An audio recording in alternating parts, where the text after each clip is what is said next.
السلام علیکم ورحمۃ اللہ وبرکاتہ۔ الحمد للہ وحدہ والصلاة والسلام علی من لا نبی بعدہ، اما بعد، اعوذ باللہ من الشیطان الرجیم، بسم اللہ الرحمن الرحیم۔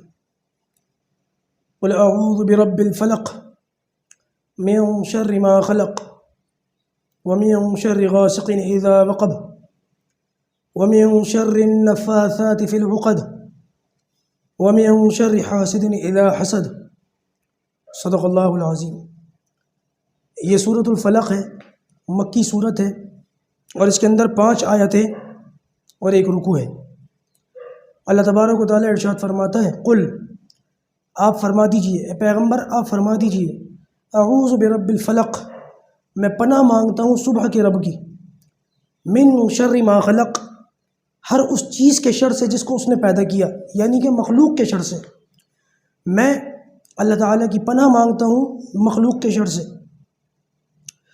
دیکھیے، اللہ تبارک و تعالیٰ نے جتنی چیزیں پیدا فرمائی ہیں، ان میں سے ہر چیز کے اندر خیر کا پہلو بھی نکلتا ہے اور شر کا پہلو بھی نکلتا ہے۔ جتنی چیزیں ہیں ان سب کے اندر اگر غور کیا جائے تو خیر کا پہلو بھی ہے اور شر کا پہلو بھی ہے، بلکہ بعض مرتبہ تو کوئی چیز اللہ تبارک و تعالیٰ بطور خیر دیتے ہیں، کوئی نعمت دیتے ہیں اور وہ سراپا خیر ہوتی ہے، لیکن انسان اپنی کم علمی کی وجہ سے، اپنی نادانی کی وجہ سے، اپنی جہالت کی وجہ سے اس خیر والی چیز کو، جو سراپا خیر ہے، جو خیر ہی خیر ہے، اس کو بھی اپنے حق میں شر بنا لیتا ہے۔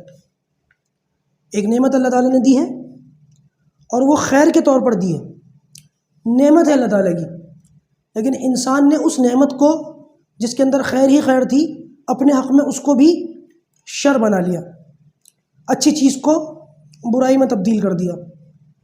مثال کے طور پر نماز، کتنی اچھی چیز ہے نماز۔ معراج پہ بلا کر اللہ تبارک و تعالیٰ نے اللہ کے رسول صلی اللہ علیہ وسلم کو نماز کا تحفہ عطا فرمایا۔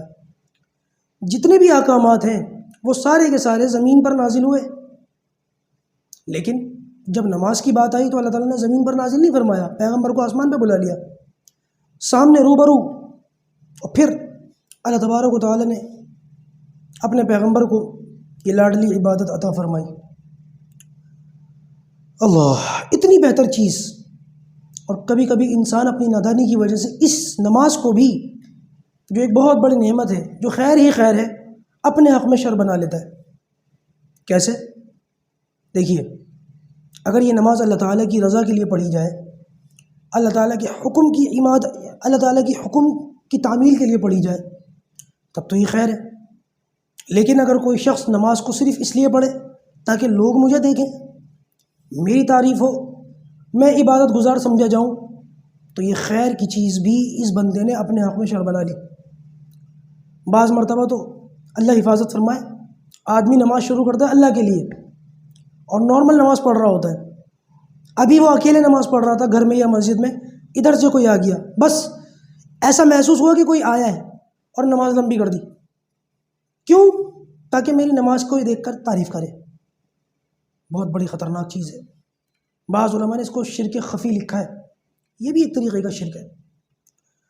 اسی طریقے سے صدقہ، کتنی اچھی چیز ہے صدقہ، اللہ کے راستے میں خرچ کرنا، غریبوں کے کام آنا، لیکن انسان بعض مرتبہ صدقہ اس لیے کرتا ہے تاکہ میرا نام ہو، لوگ مجھے بڑا دلدار کہیں، بڑا خرچ کرنے والا کہیں، اللہ کے راستے میں دینے والا سمجھیں، میری شہرت ہو۔ تو یہ خیر کا پہلو تھا کہ صدقہ دیا جائے، اللہ کو راضی کیا جائے۔ صدقہ بلاؤں کو ٹالتا ہے، اللہ کے غصے کو ٹھنڈا کرتا ہے، بجائے ان نیتوں کے یہ نیت ہو گئی کہ لوگ مجھے دیکھ کر کے میری تعریف کریں۔ ایسے ہی جہاد، کتنا اونچا عمل ہے جہاد، بندے کے سارے گناہ معاف ہو جاتے ہیں، پوری بخشش ہو جاتی ہے۔ لیکن بعض مرتبہ بندہ جہاد اس لیے نہیں کرتا کہ اللہ تعالیٰ کو راضی کیا جائے، دین کی اشاعت کی جائے، دین کی حفاظت کی جائے۔ جہاد اس لیے کرتا ہے تاکہ لوگ اس کی شہرت کریں، مجاہد کہلائے۔ اور جیسے اللہ کے رسول صلی اللہ علیہ وسلم سے کسی نے پوچھا کہ یا رسول اللہ، ان میں سے کون مجاہد ہے؟ یعنی کہ ایک شخص وہ ہے جو شہرت کے لیے لڑ رہا ہے کہ میری شہرت ہو جائے، میرا نام ہو جائے، نام و نمود کے لیے لڑ رہا ہے۔ دوسرا شخص وہ ہے جو مال غنیمت کے لیے لڑ رہا ہے، مجھے مال ملے گا۔ اور تیسرا شخص وہ ہے جو اپنی قوم کے لیے لڑ رہا ہے۔ ان میں سے کون مجاہد ہے؟ آپ صلی اللہ علیہ وسلم نے ارشاد فرمایا ان میں سے کوئی بھی مجاہد نہیں ہے۔ مجاہد تو وہ ہے جو اللہ کے دین کی خاطر لڑے، اللہ کی رضا کی خاطر جہاد کرے، وہ مجاہد ہے۔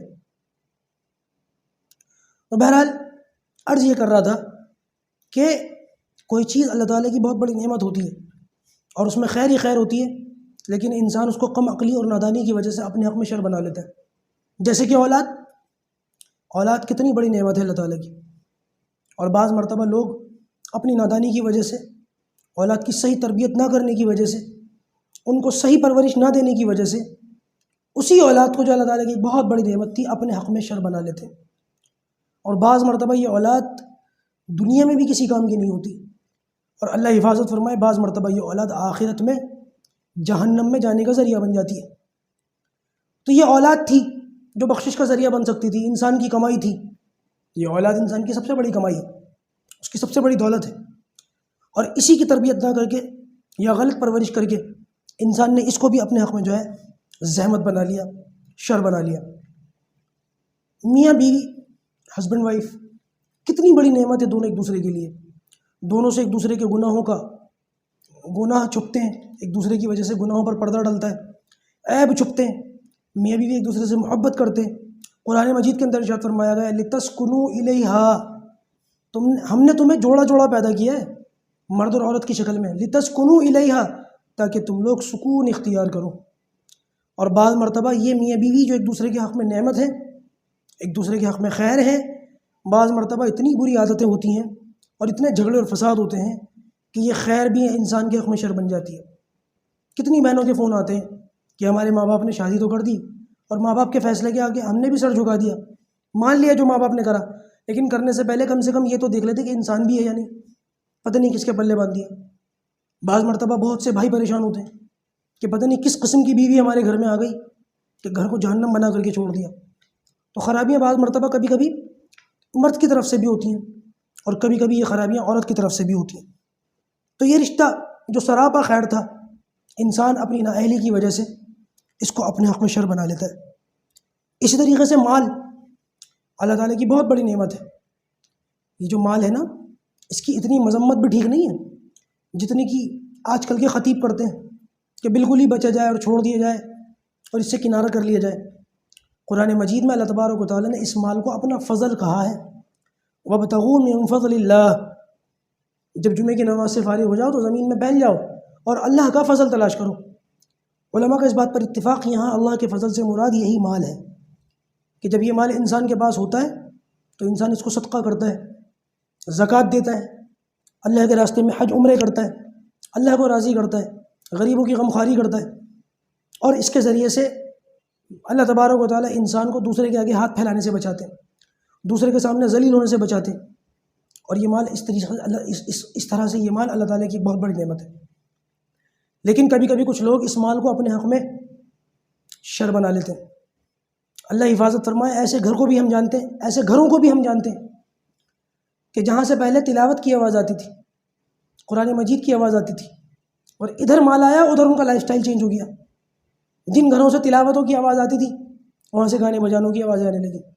جہاں تھوڑا سا مال آیا، اندر گرمی پیدا ہو گئی، اب وہ گرمی دکھائی جا رہی ہے، لوگوں کو بتائی جا رہی ہے، اس مال کا جو ہے شو آف کیا جا رہا ہے۔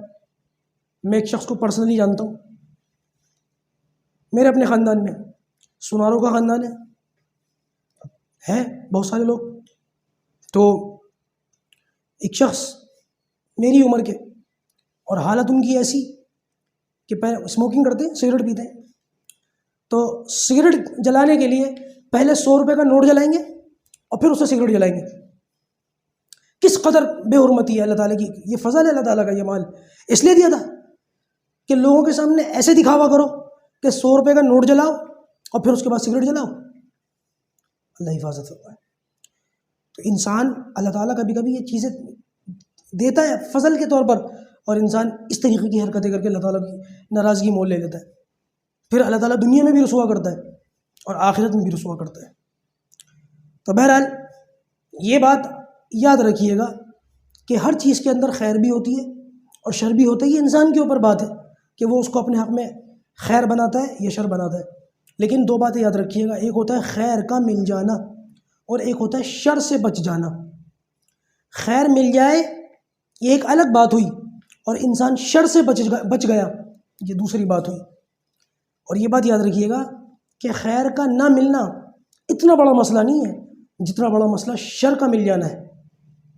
اللہ حفاظت فرمائے. بعض لوگ ایسے ہوتے ہیں جن کو خیر نہیں ملتی لیکن شر سے بچ گئے تو بہت بڑی بات ہے. میں مثال سے سمجھاؤں، جیسے کہ اولاد. کتنے لوگ ایسے سالوں ہو گئے، 20 سال ہو گئے، اولاد نہیں ہوتی، تڑپتے ہیں، دعائیں مانگتے ہیں، روتے ہیں یا اللہ اولاد دے دے. لیکن یہ وہ شخص ہے جس کو اللہ تعالیٰ کی خیر نہیں ملی اولاد کی شکل میں، لیکن یہ اس سے بہت بہتر ہے کہ جس کو اولاد تو ملی لیکن بڑی نامراد ملی. ایسی ملی کہ انسان کی نیند حرام ہو گئی. اس اولاد سے، صاحب اولاد سے یہ بے اولادہ اچھا نہیں اچھا. اس لیے عرض کر رہا تھا کہ بعض مرتبہ خیر کا مل جانا اتنی بڑی بات نہیں ہوتی جتنا کہ شر سے بچ جانا اتنی بڑی بات ہوتی ہے. ایسے ہی کوئی مقام مل جائے انسان کو، کوئی اونچا مرتبہ مل جائے، تو بعض مرتبہ وہ انسان جس کو کچھ نہیں ملا وہ اتنا زیادہ فرعون نہیں بنتا. جس کو کچھ مل گیا تو ملنے کے بعد وہ ایسا ناز پیٹتا ہے کہ علمان والحفیظ لوگ بد دعاؤں میں یاد کرنا شروع کر دیتے. تو بہرحال آج یہ سورہ فلق کی ابتدائی 2 آیتوں کا ترجمہ آپ کے سامنے آ گیا. اللہ پاک جو کہا گیا سنا گیا ہمیں اس پر عمل کرنے کی توفیق عطا فرمائے. السلام علیکم ورحمۃ اللہ وبرکاتہ.